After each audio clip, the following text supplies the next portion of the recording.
வெக்கம், மானம், சூடு, சோதனை எதுவுமே இருக்கக்கூடாது. 10 நாளில் கற்றுக்கிட்டு போய் ஜெயித்தவங்க இருக்காங்க. 10 வருஷமாக கற்றுக்கிட்டே இருந்து தோற்றவங்க இருக்காங்க. நான் என்ன பண்ணேன்னு என் வீட்டுக்கு நான் அவார்ட்ஸ் அடுக்கி வச்சுருக்கேன். மற்ற அம்மா கதை அழுக மாட்டேன். நான் பார்த்ததுலேயே ரொம்ப ஒஸ்டானவன் கார்த்திக் தான். நல்லவன் போல் இருக்கக்கூடிய ஒரு கெட்டவன் சொல்லுவேன். நான் டைரக்டருக்கு முழு காரணம் பீச்சாங்காய் படத்தோட டீம் தான். அதில் கார்த்திக் தான் காரணம். பர்மிஷன் கெஞ்சி காலில் விழுந்துருக்கணுங்க. அடையா போலீஸ் ஸ்டேஷனில் நான் இன்ஸ்பெக்டர் காலிலே விழுந்து. விஜய் சேவி ஆரம்ப காலத்துலலாம் பார்த்தீங்கன்னா ஒரு நிறைய டைரக்டருங்க ப்ரொடியூசர்கிட்ட கொண்டு உட்கார வைப்பாங்க. உடனே சேனல்லேருந்து எனக்கு கூப்பிட்றாங்க. ஓவர் த நைட் நாங்கள் ஃபேமஸ் ஆனோம்.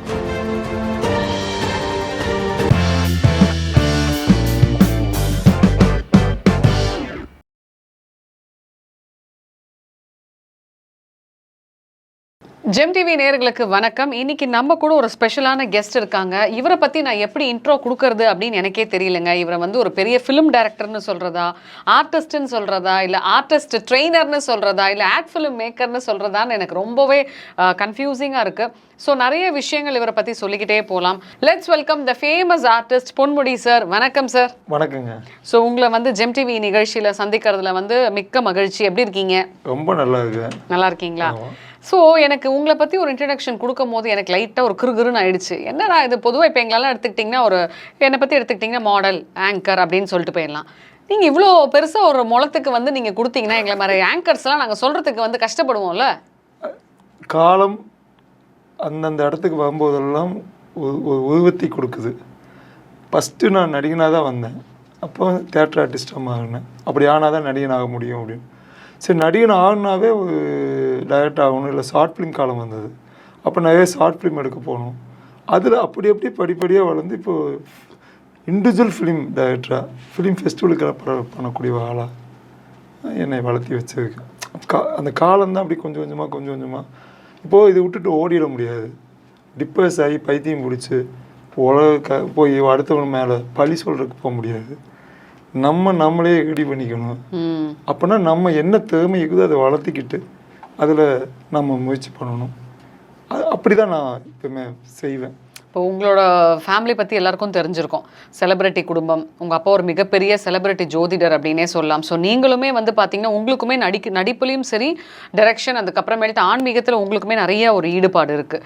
ஸோ என்னோட கேள்வி என்ன அப்படின்னு பார்த்தீங்கன்னா, நீங்கள் எப்படி வந்து நடிப்பு துறையில் வந்து வந்தீங்க? அப்பா டைரக்டர் அண்ட் ப்ரொடியூசர் இருந்தாங்க. டிஎம் தேமசாமி டிஆர்ஐ ஃபிலிம்ஸ் அப்படின்னு சொல்லி அப்பா ப்ரொடக்ஷன் வச்சு ஆரம்பித்து நிறைய படங்கள் பண்ணார். அம்மா வந்து ஃபைட்டராக இருந்தாங்க. எம்எஸ் தாஸ், சோமசுந்த மாஸ்டர்கிட்ட, ஹேமா மாணி, ஜீனத்தம்மாக்கெல்லாம் டூப் போட்டவங்க. சித்தப்பா வந்து வந்து ஒன்று விட்டு சித்தப்பா. ஆனால் நிறையா படங்களுக்கு அப்பாவும் அவங்களும் தான் ரொம்ப க்ளோஸாக இருந்து, அப்பாவு இல்லாமல் படம் இல்லை அந்த அளவுக்கு தான் சினிமா. இப்போ சின்ன வயசுலேருந்தே சினிமா டெய்லி படங்கள் ஓடும். தேவதாஸ்னு ஒரு படம் ஒரு 1000 தடவை பார்த்துருப்பேன். பழைய தேவதாஸ் கேஸ்ட் இந்த காலம் போட்டு பார்த்துட்டே இருப்போம். அப்பா பார்க்கும்போது நாமளும் எக்ஸாமுக்கெல்லாம் போக அன்றைக்கும் கூட அது பார்த்துட்டு இருப்பேன். அப்போ போய் எக்ஸாம் அட்டன் பண்ணிட்டு வருவேன். அந்த பார்வதின்னு ஒரு கேரக்டர், இது அந்த அம்மா சாவித்திரி அம்மா நடிச்சிருப்பாங்க. அவள் ரொம்ப ஃபேன் ஆனேன். இப்படியும் இவ்வளோ பெரிய அழகு, இவ்வளோ பெரிய பர்ஃபார்மன்ஸ், என்ன டேலண்ட்டு அப்படின்னால நினச்சது உண்டு. அதனால் இந்த சினிமா என்னையை ஆழமாக ரொம்ப இது மேலே லவ் பண்ணி இதில் இருந்தே ஆகணும், வெளியில் போகவே கூடாது, ஒரு கங்கணம் கட்டிட்டு நான் சென்னைக்கு வந்தேன். கங்கணம்னா ஜெயிச்சாதான் ஊருக்கு போகணும். இப்போ இந்த மாதிரி சோசியல் மீடியாவெல்லாம் கிடையாது. அப்போது அன்றைக்கெல்லாம் எப்படின்னா, ஒரு கம்பெனி, ஒரு 25 கம்பெனி இருக்கும். அந்த கம்பெனிக்கு ஃபோட்டோ கொடுக்கணும். அந்த 25 கம்பெனிக்குள்ளே தான் தமிழ் சினிமாவே அடங்கி இருக்கும். அதுக்குள்ளே தான் போயிட்டு இருக்கணும். அங்கேயும் பயங்கரமான கேங்ஸ் எல்லாம் இருக்கும். இந்த கேங் அந்த கேங் கொடுக்க மாட்டாங்க, அந்த கேங் இந்த கேங்க்கு விட மாட்டாங்க. இப்படியே இருந்த காலம். அந்த டைமில் நான் வந்தேன். அதாவது நான் வந்த டைம் பார்த்திங்கன்னா, ஃபிலிம்லேருந்து டிஜிட்டலுக்கு மாறி, டிஜிட்டல்லேருந்து இன்றைக்கி வந்து சிப்புக்கு இவ்வளோ பெரிய இதில் கொண்டு போய் நம்ம படத்தை ஏற்றி கொண்டு போயிடலாம். ஒரு பென்ட்ரைவில் படத்தை கொண்டு வர அளவுக்கு ஒரு தேட்டருக்குள்ளே போய் ஒரு பென்ட்ரைவ்லேயே படத்தை நம்ம காப்பி பண்ணி படம் பார்க்குற அளவுக்கு இந்த 3 காலகட்டத்தையும் நான் பார்த்துருக்கேன். இப்போது இந்த 3 காலகட்டத்துலையும் இருந்ததுனால எனக்கு ஈஸியாக என்ன ஆச்சுன்னா, சினிமாவோட அந்த வளர்ச்சியை தொடர்ந்து நம்ம கூட இருக்கிறனால நம்ம ஏதோ ஒரு விஷயம் பண்ணிகிட்டே இருக்கலாம். இங்கே வந்து சும்மா இருக்கவே தேவையில்லை. ஒரு ஃபோனுக்குள்ளே நம்ம ஆக்டிங் நம்ம பண்ணிகிட்டே இருந்தாங்க கூட இன்றைக்கி நம்மளுக்கு வருமானம் வீட்டுக்கு வரும். நீங்கள் போய் ஒரு படத்தில் போய் நடித்த வருமானத்தை விட யூடியூப்பில் நடித்தும் கூட கொண்டு வந்துடலாம். ஒரு நல்ல கண்டென்ட்டோட அப்போ நிறைய பேர் ஜெயிச்சிருக்காங்க. அப்படி இருந்ததுனால நான் வந்து ஒவ்வொரு காலகட்டத்திலையும் ஒவ்வொரு வடிவமை கொண்டு வந்தேன். ஸோ இப்போ நீங்கள் வந்துட்டு நிறைய ஃபிலிம்ஸ் ஆக்ட் பண்ணியிருக்கீங்க இல்லையா? ஸோ உங்களோட ஆக்டிங் எக்ஸ்பீரியன்ஸ் என்னென்ன மூவியில் என்னென்ன கேரக்டரில் நடிச்சிங்கன்னு சொல்ல முடியுமா? அதுக்கு முன்னாடி நான் ஒரு தேட்டர் ஆர்டிஸ்ட்டாக இருந்தேன்.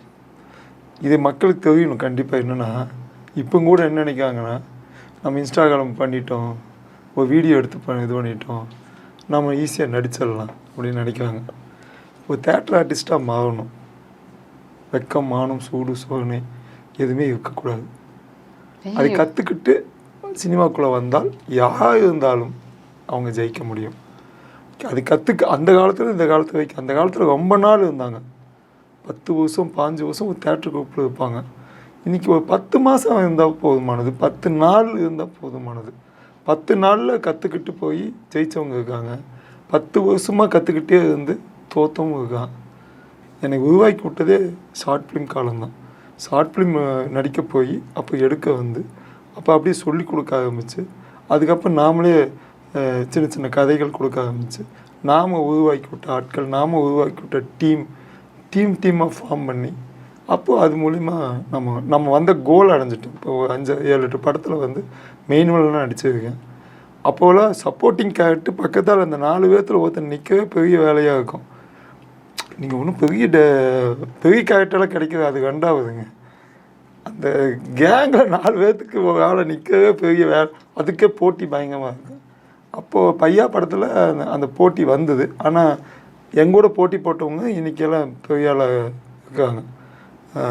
அந்த அந்த அந்த டீமில் 4 பேர் அந்த பையா படத்தில் இந்த தெலுங்கு கேரக்டரில் அதில் நான் தான் மெயின் கேரக்டராக இருப்பேன். அதில் யோகி பாபாவில் நடிச்சிருப்பேன். அப்படி பெரிய சண்டையெல்லாம் வந்து இது போய் லிங்குசாமி சார்கிட்டே போய் கேட்டிருக்கேன். அப்படி எல்லாமே பொன்முடிக்க கொடுக்குறீங்களே, எங்களுக்கு எதுவும் கொடுக்கலையே அப்படின்னு. என்கிட்டன்னு நீ ஏதோ சூனியம் பண்ணிட்ட, அதனால தான் உனக்கு எல்லாமே கொடுக்காங்க.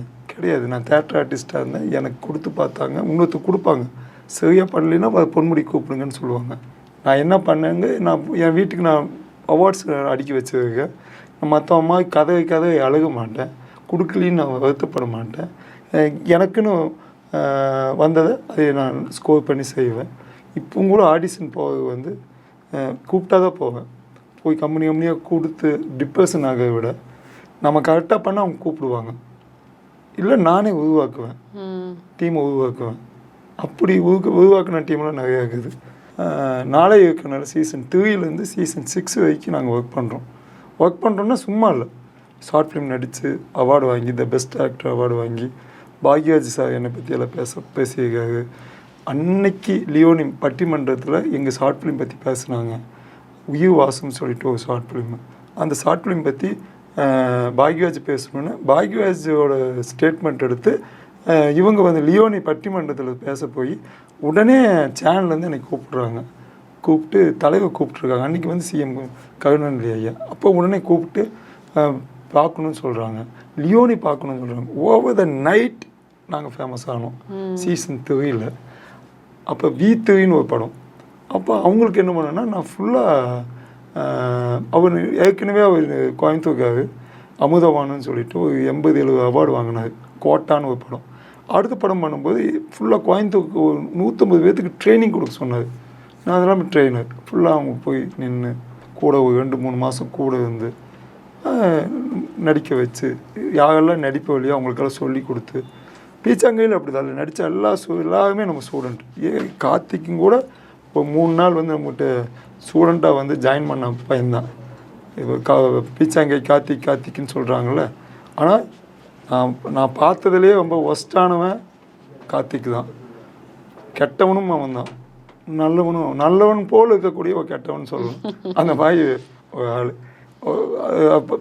இப்படி சொல்ல போனால் ஒரு பெரிய கதை. நான் டைரக்டருக்கு முழு காரணம் பீச்சாங்காய் படத்தோட டீம் தான். அதில் கார்த்திக் தான் காரணம்.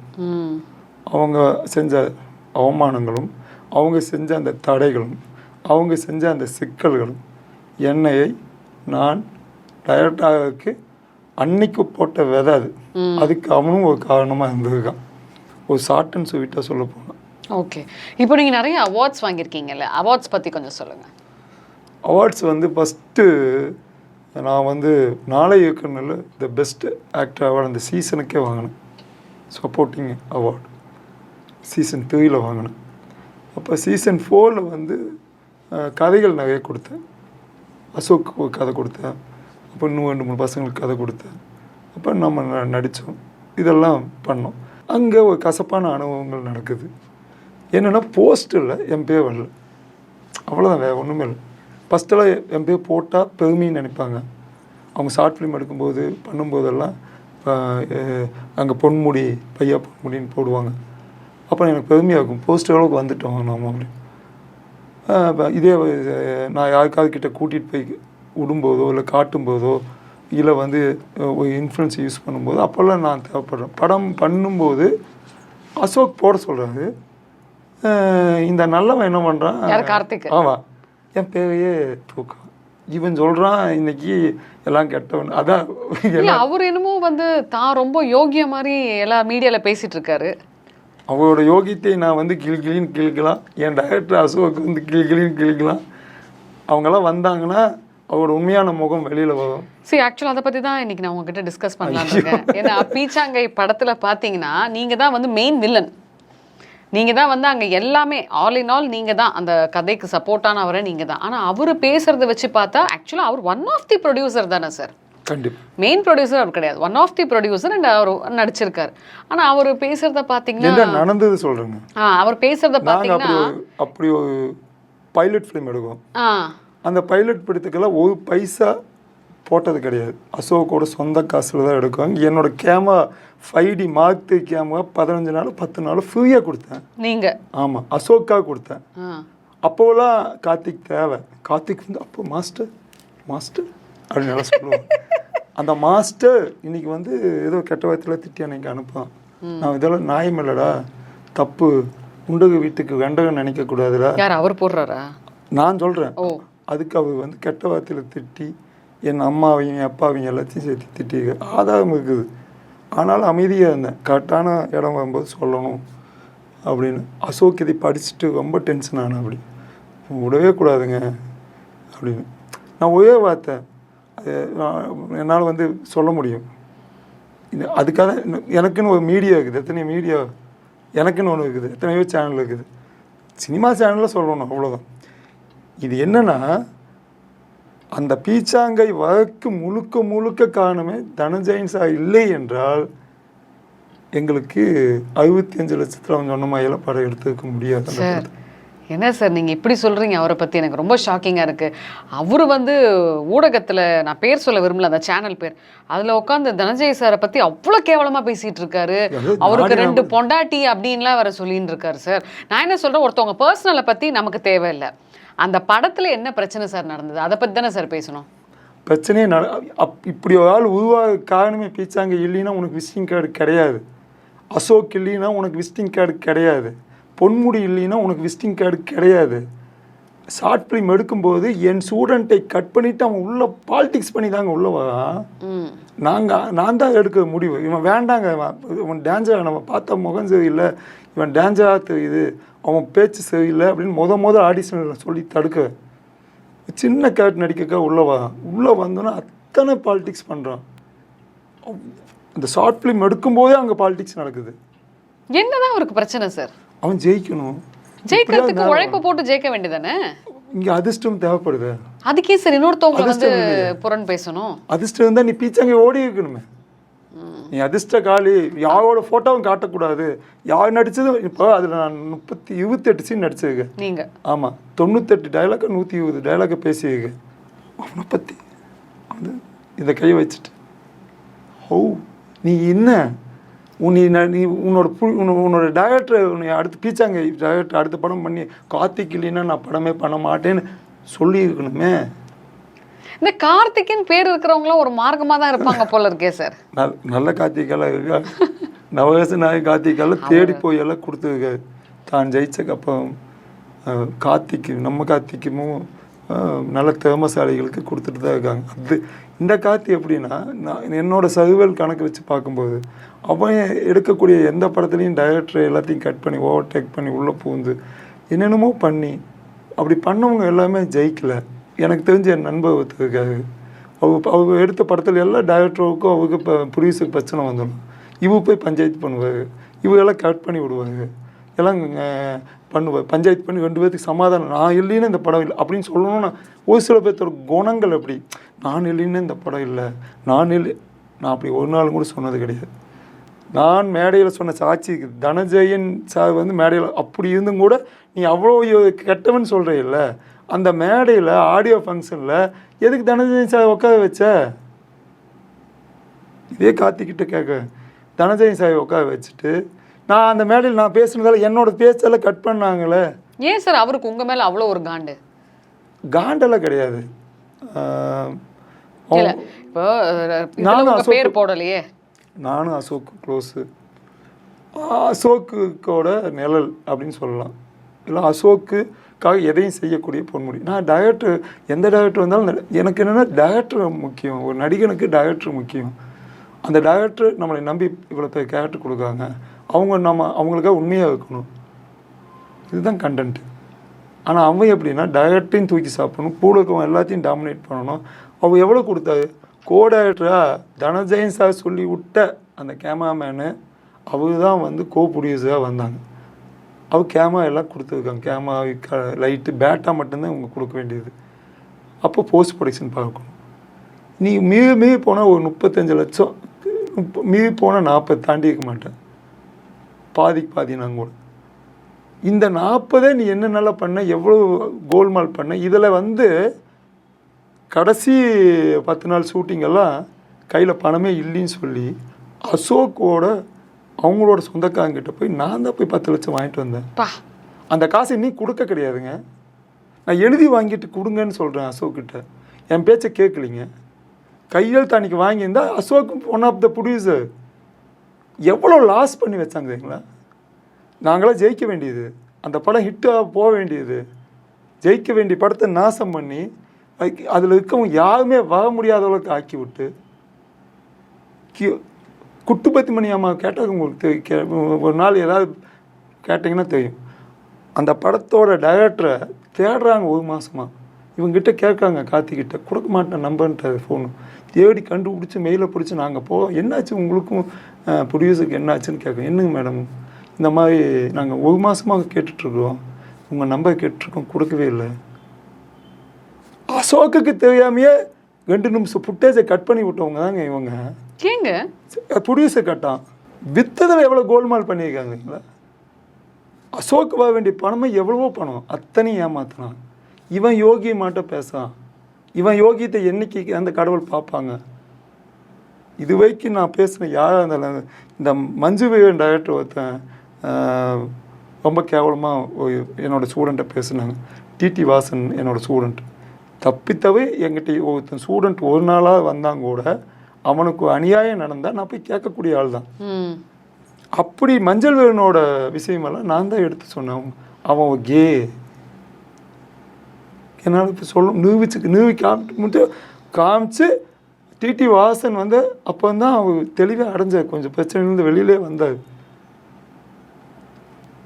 நான் சப்ஜெக்ட் தொட மாட்டேன், தொட்டால் ரொம்ப ஆழமாக தான் தொடுவேன். கார்த்திக்கோடது போன வாரமே 10-15 நாளைக்கு முன்னாடி தொட வேண்டியது. உழைச்சவங்கெல்லாம் நாங்கள் இருக்கோம், எங்களுக்கு சம்பளம் கொடுக்க கிடையாது. என் சம்பளம் 100 ரூபா தாங்க.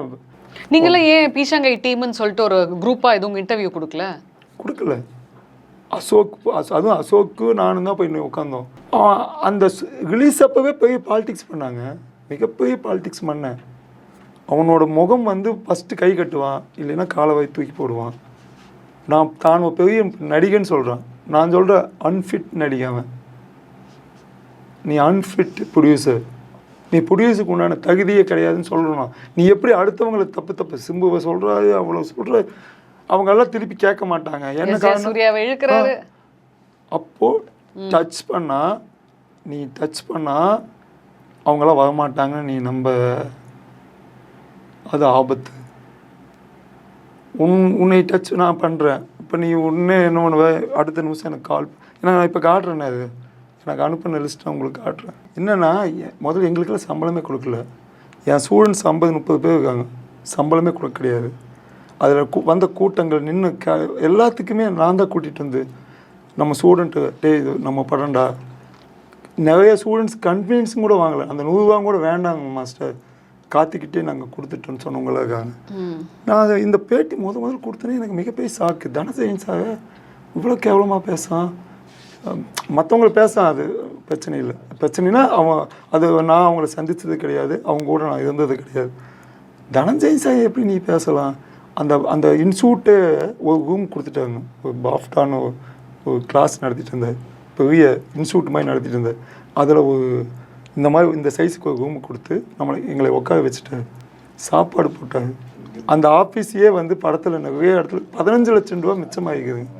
அப்போது அந்த பாஃப்டா இன்ஸ்டியூட்டில் பார்த்தீங்கன்னா, இப்போ ஒருத்தர் நடிக்க வராங்கன்னு வச்சுக்கோங்களேன், இப்போ நான் ஒரு இடத்துல நான் ஒரு ப்ரொடக்ஷன் வச்சுருக்கேன். அந்த ப்ரொடக்ஷனில் எனக்கு நான் கால் பண்ணுறேன்னா, நான் ஒரு வேப்ப மரத்து கடையில் சிவன் பார்க்கிட்ட ஒரு வேப்ப மரத்துக்கிட்ட நான் உட்காந்துட்ருக்கேன்னு சொன்னால் இந்த ஆர்டிஸ்ட் அது வருவாங்களா? அது எப்படி வருவாங்க? பாஃப்டா இன்ஸ்டியூட்டில் உட்காந்துட்ருக்கேன், வாங்க மீட் பண்ணுவோம் அப்படின்னா என்ன சொல்லுவாங்க? வருவாங்க. சம்பளமே வேண்டாம் சார். அந்த பாஃப்டா இன்ஸ்டியூட்டை யூஸ் பண்ணி எத்தனையோ பேர்த்துக்கு சம்பளமே கொடுக்காம நடிக்க வச்சு, அதுக்கு நான் ஒரு காரணகர்த்தனாக இருந்து ஆடிஷனெல்லாம் வச்சு அவன் பாஃப்டா இன்ஸ்டியூட்லேயே இருக்காங்களே வந்துட்டாங்க. இது பெரிய ஒரு பின்னாடி ஏன்னா தனஞ்சயன் சார் நிறைய படங்கள் ப்ரமோஷன் பண்ணுறாரு, நிறைய படம் வாங்கி விற்றுருக்காரு, நிறைய படம் ஜெயிக்கும் வச்சுருக்காரு, நேஷனல் அவார்டு வாங்கினவர் ஸ்கிரிப்டு. அப்போது எப்படி ஈஸியாக கும்புசாமி சொல்கிறான்னு சொல்லிட்டு நான் என்ன இந்த உண்டக வீட்டுக்கு வேண்டகன்னு நினைக்காதடா,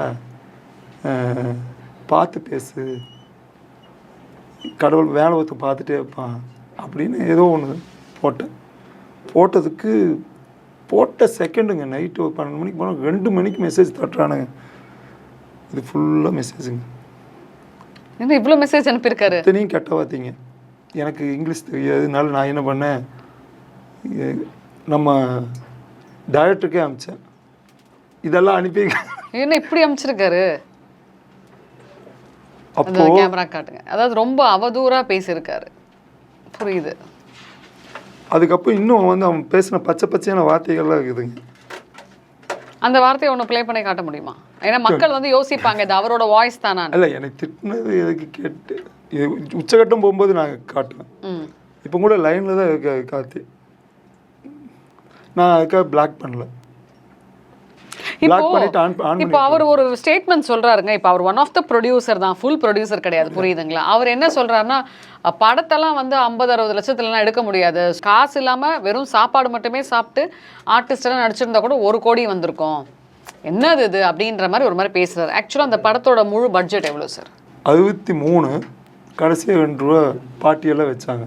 ஒருவேளை எனக்கு ஒரு சந்தேகம் சார், நீங்க எல்லாம் சொல்றதை வச்சு பார்க்க போனா அவர் ட்ரெண்ட் ஆகணும், ஃபேம் ஆகணும், இதை வச்சு இந்த நெகட்டிவ் ஃபேம்னு அப்படின்னு சொல்லுவாங்க, அசிங்கமாக பேசுறது, இன்னொருத்தவங்களை பற்றி கேவலமாக பேசுறது, அவதூறு பரப்புறது, ஸோ அந்த ஒரு நெகட்டிவ் ஒரு இதுக்காக ட்ரெண்டுக்காக பண்ணுறாரா?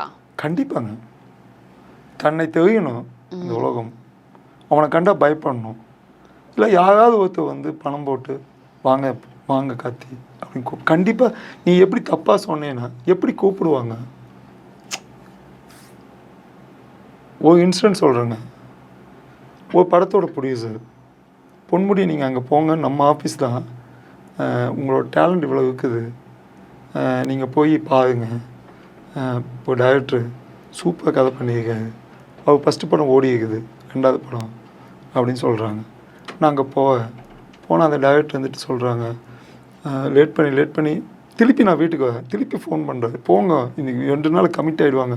அந்த படத்தோட ப்ரொடியூசர் சொல்கிறேன், நான் அங்கே உள்ளே போய் வெகுனா நிற்கேன், இப்போ கடைசியில் முடிவே இல்லை. அந்த படத்தை ஃபஸ்ட்டு படம் எடுத்தாங்கல்ல, அந்த படத்தோட ஹீரோ எனக்கு ஃப்ரெண்டு. அவருக்கு நான் ஃபோன் அடிக்கிறேன், இந்த மாதிரி சொல்கிறாங்க, என்ன பண்ணுறது அப்படின்னு. திருப்பி ஒரே நிமிஷம் லைன்லேயே ஃபோன் முடியும்னு சொல்லி அந்த சம்மந்தப்பட்ட ஆளுக்கு ஃபோன் பண்ணுறாங்க.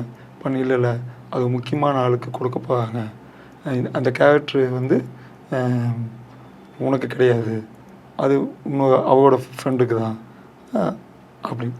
அந்த அப்போ தான் நான் ஷாக்காக, ஒரு ப்ரொடியூசர் சொல்லி ஒரு தேட்டர் ஆர்டிஸ்டாக இருந்தாங்க கூட டைரக்டர் சொன்னால் நடக்கும் அப்படின்னு அன்றைக்கி முடிவு பண்ணுறேன். ஒரு டைரக்டர் ரொம்ப முக்கியம், டைரக்டர் இல்லாமல் ஒரு நடிகனை உருவாக்கவே முடியாது.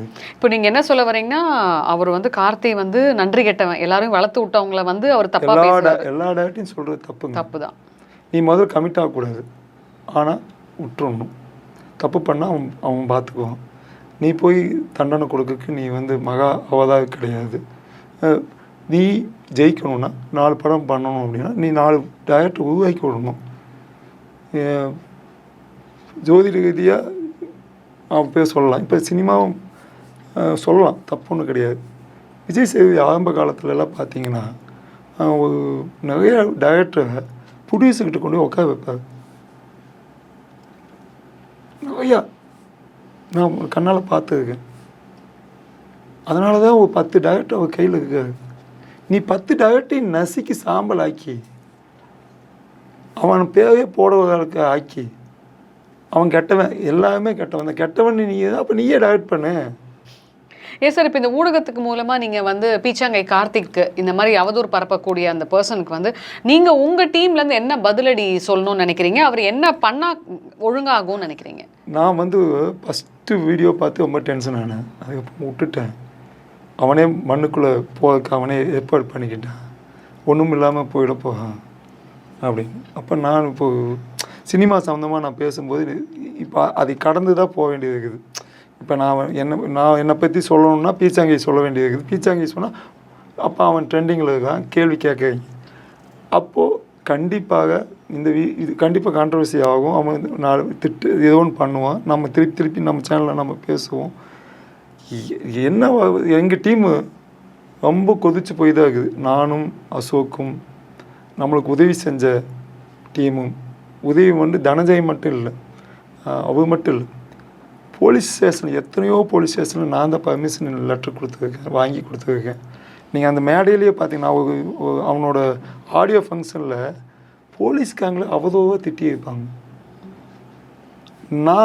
எங்கூட வந்து எனக்கு வாங்கி கொடுத்து சிபியில் இருக்கக்கூடிய ஒருத்தர் அவங்க மூலியமாக தான் நிறைய வாங்கி பர்மிஷன் கெஞ்சி காலில் விழுந்துருக்கணுங்க. அடையா போலீஸ் ஸ்டேஷனில் நான் இன்ஸ்பெக்டர் காலிலே விழுந்து அந்த எடுக்க முடியாமல் போச்சுங்க. ஏன் சார் இப்போது இவர்கிட்ட இவ்வளோ பிரச்சனை இருக்குல்ல, அவர் எல்லாரையும் ஒட்டு மொத்தமாக அவதூறு பரப்பிட்டு இருக்காருல்ல, இவர்கிட்ட அப்போ ஏதோ ஒரு ப்ராப்ளம் இருக்குன்னு தெரிஞ்சு இந்த கேரக்டரை ஃபஸ்ட்டே நீங்கள் அவாய்ட் பண்ணிருக்கலாமே சார்? நான் அசோக்கிட்ட ஷார்ட் ஃபிலிம் எடுக்கும்போதே சொல்கிறேங்க, இவன் பார்த்தா டேஞ்சர் மாதிரி இருக்கான், வேண்டாம் விட்டுடு. இல்லை என் கேரக்டருக்கு இவன் என்ன பண்ணுவாதீங்களா, இந்த ஸ்கிரிப்டை நாங்கள் பேசிட்டு இருப்போம், ஏதோ ஒன்றும்போது அந்த கேரக்டரேஷன் கேட்டுக்குவோம், அடுத்த நாள் காலையில் அதே மாதிரி ட்ரிம்மெல்லாம் பண்ணிட்டு வந்து நிற்பான். ஓ, இப்போ நீங்களாம் இந்த டீமா அவர் மேலே கேஸ் போடலாம்ல சார்? இந்த மாதிரி ஊடகத்தில் இவ்வளோ தூரம் சொல்கிறாரு அப்படின்னும் போது எங்களெல்லாம் எங்கள் அசோக்கெல்லாம் தூக்கி அப்படி வச்சு தானே பேசுறாரு. அவ இல்லையா, அவள் ரொம்ப டேலண்ட்டுங்க அப்படின்னு. இதே வாயி என்ன பேசுன்னு எனக்கு தெரியும். சோம்பேறி, உங்களால தான் எனக்கு எக்ஸ்ட்ரா செலவாச்சு. அவ்வளோ சின்சியராக இருப்பாருங்க அசோக்கு, பர்ஃபெக்ட் பிளான் பண்ணுவார். அசோக்குக்கு மிகப்பெரிய வாய்ப்பு வருதுங்க. தெலுங்கில் வந்து வெங்கடேஷ் கம்பெனி வந்து இந்த படத்தை கேட்குறாங்க, இவர் கையெழுத்து போடணும். யார் ப்ரொடியூசர்னால இவர் கையெழுத்து, நான் போட மாட்டேன்ட்டு. அப்படி இந்தியில் வந்து ஒரு ரைட்ஸ் கேட்குறாங்க, பெரிய அமௌண்ட்டுங்க, போட முடியும். நீங்கள் அங்கே போயிடுவீங்க, நாங்களும் இங்கே கஷ்டப்பட்டுருக்கோம். நீ சொல்கிற அடுத்தவங்களை.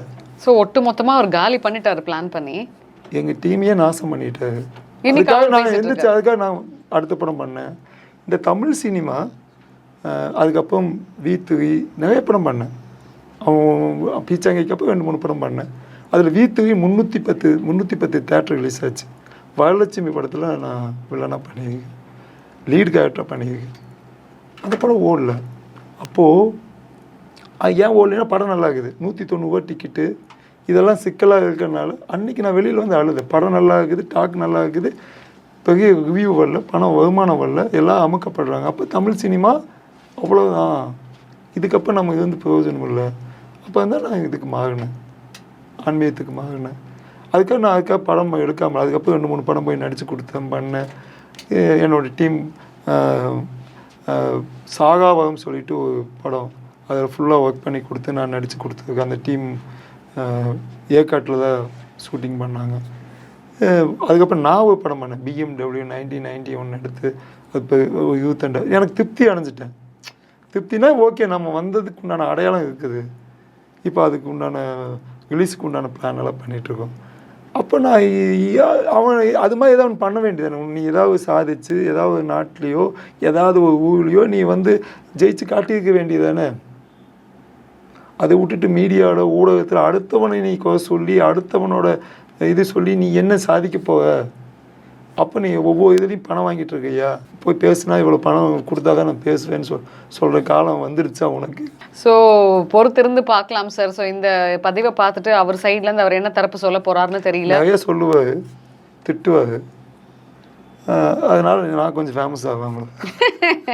ஸோ நிறைய விஷயங்கள் நீங்கள் பீச்சாங்கையோட ரகசியத்தை பற்றி சொன்னீங்க. ஸோ த ஃபேக்ட் பிஹைண்ட் இன்னும் நிறையா இருக்குது. ஸோ வரப்போகிற பதிவுகளில் நம்ம தொடர்ந்து நிறைய விஷயங்கள் பேசலாம் sir. The fact behind the பீச்சாங்கைன்னு சொல்லிட்டு நிறைய விஷயங்கள் சொன்னீங்க. நன்றி. நன்றி.